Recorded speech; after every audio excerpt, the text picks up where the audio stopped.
other shows we have for you to enjoy at myclassicradio.net. The Avengers was most certainly not a household name in South Africa prior to the radio series. With no national television service until 1976, the mechanism simply was not present in the country to show television programs to mass audiences.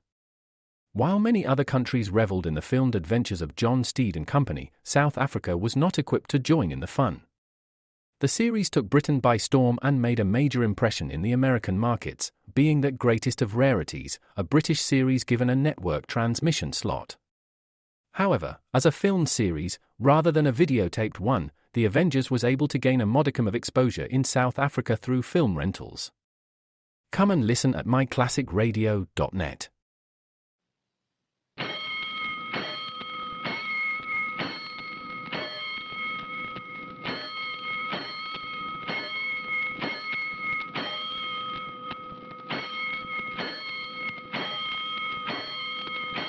Five bells. Stand by all stations. Attention, all districts. A five-alarm fire. 5 bells. Move in immediately. That's it. Let's roll. Let's go.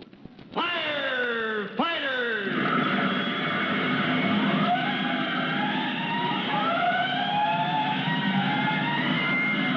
Presenting Firefighters, the true-to-life story of our unsung heroes who stand ready to ride by day or night against our most murderous enemy, the demon of fire. In just a moment, we'll join Chief Cody and rookie fireman Tim Collins in the control cockpit of a giant airliner, winging its way through the dark night far above the ground. They know it's only a matter of time now before the fire in the baggage compartment breaks into the passenger area. But until a moment ago, it looked like their pilot, Captain Lorenzo, had found a small airport off the beaten path in which he could safely set the big ship down before the passengers were fully aware of the danger they face. Then, when every calculation said they were above their destination, a puzzling situation developed. What that was, we'll see right after this message you'll want to hear.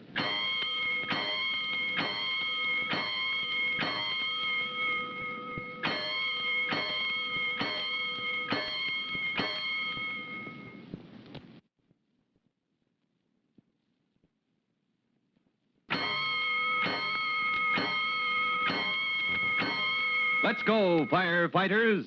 Let's join Chief Cody and fireman Tim Collins aboard the airliner droning on through the night, with that faint, menacing curl of smoke still coming from the baggage compartment. They're now directly over what Captain Lorenzo swears is a small airport used in hauling freight for a nearby mill town. Why, then, no sign of lights below? Well, to attract attention, the pilot decides to buzz the field. Not once, but twice, the plane swings in low, and the two firemen hold their breath, even while admiring his skill. For on one side loom the mountains, and on the other, a few moving headlights indicate the highway with its high-tension wires alongside it. And then... Well, I've buzzed that field twice and still no signs of life, Chief Cody. If they don't know we're in trouble now, they never will. Yet there must be somebody down there, Captain. You said you caught a glimpse of that light in one of the buildings, didn't you, Chief? I'm sure of it, Tim. There's somebody at that airfield, no doubt about it. How much more time before that fire and back really breaks loose, Chief? 20 minutes? It's hard to say, son, but less than that, I'd estimate. Too bad. If we're going to set this ship down, this has to be the place. We'll buzz them once more. Oh, that won't help, Captain. They must have heard us before. Then why the dickens don't they get out there and turn those landing lights on? They think I can land in pitch black? You're sure this field has lights, Captain? Of course, sir. But I don't see how we can contact them. How about a parachute, Captain? You got such a thing? Yes. But who'd handle the plane with my co-pilot knocked out by those CO2 extinctors? I wasn't thinking of you or Bunker, Captain. Well, you're not thinking that you, Tim. Well, why not, Chief? I could bail out. Now, listen to him, would you? His first plane trip, too. Well, you've got what it takes, Collins, but the point is, someone's got to get to whoever's at that field and get those landing lights on while there's still hope. But to hit the silk in the dark, over territory you don't know. I'll take my chance. The life of every person in this plane depends on your making a landing in time, mighty soon. And if either of you can think of a better way, let's have it. Captain Lorenzo looks at Chief Cody, and for a moment, neither man says a word. Then the chief nods his head briefly. A moment later, Tim is being strapped into the harness under the watchful eye of the pilot, whose instructions are brief and to the point. Then, as Chief Cody is about to open the door from the control cockpit, he stops and says, Oh, I just remembered. We've got another problem. Got to keep those passengers out there from being rattled when they see you, Tim. You better leave them to me. Oh, gladly, Chief. I've got plenty on my mind without that. Oh, I'd appreciate it if you check the fire once more, Chief, and then report back here to me. Good luck, Collins. Thanks, Captain. All right, let's roll, Chief. All right. Now, there's no need to look startled, folks. This fellow with the parachute, he didn't pay his fare. We got to drop him off. But seriously, folks, the situation is this. We've had a little trouble in the baggage compartment. Well, our pilot's got us right above the nicest emergency landing field you could ask for. The only trouble is somebody's asleep down there, and we've got to wake him up, get the landing lights on. Now, Tim here's volunteered to do that job. We'll be on the ground and out of this now before you know. Just you keep as calm as you've been up till now, and we'll get out of this all right. Come on back, Tim. Yes, sir. Let's get that door open and get this over. Well, we'll get it ready and then stand by. Yes, sir. The captain will flash that signal up there when he wants you to bail out. I don't know, but what I'd rather be facing a 5-alarm fire than just stepping out into space, Chief. Don't blame me a bit. The point is you're doing it, son. Uh-oh. There's your signal. Yes, sir. We're in position. Oh, good. Now, let me give you a hand with that door, Chief. All right. There she comes. Yeah. Well, I'll see you soon, Chief. Absolutely, son. God bless you. Happy landing. One step out, and Tim tumbles into space. Down he goes, each second seeming like an hour. Then, the yank at the ripcord and the sudden jerk of the opening chute. Gradually, the drone of the plane fades, and Tim floats down to the silent space. And then... I made it.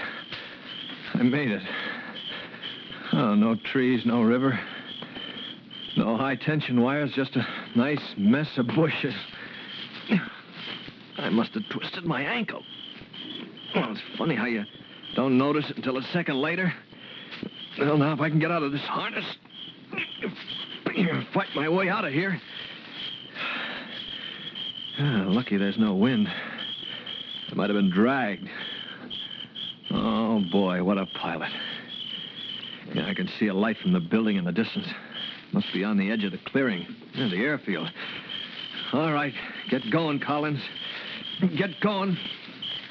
Free of the chute, Tim pushes his way through the bushes toward the field.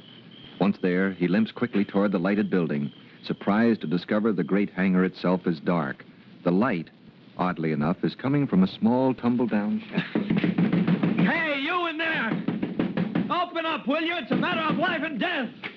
Hold your horses, young fella. I was on the Well, phone. I can't help that, sir. Somewhere above this field, there's a plane. There's a fire in her baggage compartment. Oh, so that's why he came swooping down here out of the dark, scaring the daylights out of me. Well, if you heard him buzz the field, why didn't you do something? Now, look, mister, I'm only one person. I'm not as spry as I used to be. Old Man Ransom, they call me. My name's Collins. You mean to say you're the only person on this field right now? Yep.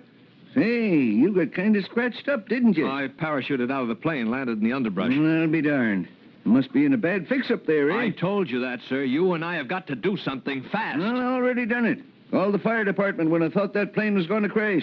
Figured nobody'd take a chance coming so low unless there was trouble. Oh, well, I guess you did do what you could, but... Well, then I'd be the first to say call the fire department, Mr. Ransom. Sure. They'll need them if they crash land here. You and I are going to see that they don't, sir. We're going to bring them in safely. Well, how? I'm the watchman here, Collins, and I know this field. Oh, swell. Now, is the runway long enough for an airliner like that one? Well, of course it is. They use big ships to cart freight to and from the mill, young fella. Oh, fine. It's in good condition. Perfect, but... There can't be any buts about this, sir. We've got to get out there and get those landing lights on. Yeah, you hear that? Yep. Seems to be circling back. I wish we could help. What? Well, why can't we? Well, it's kind of a long story. Well, sir, we've got no time for it then. My friends are up there, and I know how desperate the situation is for them. But Tim is mistaken. He doesn't know. For at this moment, Chief Cody has returned to the control cockpit, his mouth grim as he meets the anxious eyes of the pilot. You check the fire again, Chief. Bad news, huh? Looks that way, Captain Lorenzo. Afraid I overestimated the time left to us. It's working its way out of the compartment now. May break through in a matter of minutes. What about the passengers? Panic? Not yet, but any minute now, the smoke will be letting them in on just how serious things are. Well, it's up to your friend Tim Collins now. No sign of landing lights yet. I know. Nothing but a big black patch underneath us. And trouble on either side. Oh, hang the mountains and the high-tension wires, Chief. They don't worry me. That is, with some lights to mark the field, they don't. Well, let's keep hoping. Tim will get through if it's humanly possible. Maybe any second that field is going to light up like a birthday cake. Tim will find someone to throw that switch for us. Now, look, you say the switch is in the hangar, Mr. Ransom. Yep. If you won't come with me, I'll go alone. If you just calm down a minute, Collins, maybe I could make you understand throwing that switch won't give you no light. I don't know much about airports, sir. Firefighting's my business, but I can see this field is ringed with poles, electric light poles. That's right. When the mill was running full blast, they used to have a thriving business here some nights. Used to? What do you mean? Well, mill's gone out of business. This little airport ceased operations 2 days ago. I've been trying to tell you. Okay, but how does that stop us from throwing the switch on the landing lights? It doesn't. Only you won't get no light, son. Not with empty sockets. You mean there's no bulbs or whatever they use? They sure do. They carted every bit of equipment away yesterday.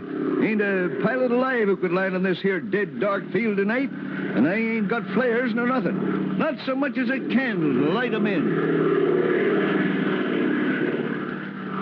Tim stands in the doorway of the shack, staring at the old man with a dazed expression. Have his efforts been in vain? How much longer does his old friend Chief Cody and the passengers circling the field above him have? Is there some way, still some method by which the great plane can be brought down in time? For Tim's answer to this, be sure to listen to the next exciting episode of The Firefighters.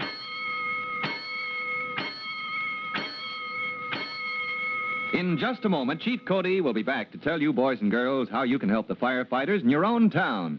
But first, an important message for you. And now, Chief Bob Cody with a special message for the Firefighters Brigade. Chief Cody. Hello, boys and girls. Last time you may recall, I asked you to check the mortar and bricks in your chimneys to make sure there was no danger of fire in your home. Now, let's carry that one step farther so that it includes stoves. If you find any stovepipes that pass through attic, closet, or storerooms, call it to your parents' attention. Tell them that creates a danger in those spots, and stovepipes should be eliminated from them. Well, that does it for now. Till next time, this is Chief Cody saying, so long. Fire Chief Cody and the young rookie fireman, Tim Collins, will be back on the same station the next time you hear... That's it. Let's go!